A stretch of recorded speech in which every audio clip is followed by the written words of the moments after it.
सर्वांना भारतीय राज्यघटनाचे शिल्पकार भारतरत्न डॉक्टर बाबासाहेब आंबेडकर जयंतीच्या खूप खूप शुभेच्छा. मित्र हो, डॉक्टर बाबासाहेब आंबेडकर यांचं पूर्ण नाव भीमराव रामजी आंबेडकर हे होते. यांचा जन्म 40 एप्रिल 1891 रोजी मध्य प्रदेशातील मऊ या गावी झाला.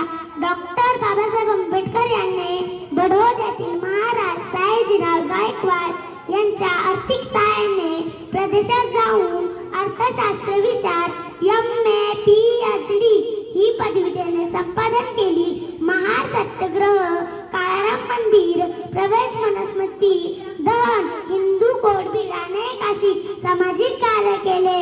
डॉक्टर बाबासाहेब आंबेडकर यांनी ऑक्टोबर 1956 रोजी आपल्या लक्षवादी अनुयायासह बुद्ध धर्म स्वीकारला. डॉक्टर बाबासाहेब आंबेडकर यांनी समाजाला शिका व संघटित व्हा व संघर्ष करा हा अमूल्य संदेश दिला. डॉक्टर बाबासाहेब आंबेडकर दिल्लीत निधन झाले. तरुण जीवनाचे रान दिला सर्वांना समतेचा मान, भल्या भल्याची झुकली मान अशी भीमरावांची शान. डॉक्टर बाबासाहेब आंबेडकर हे आपल्या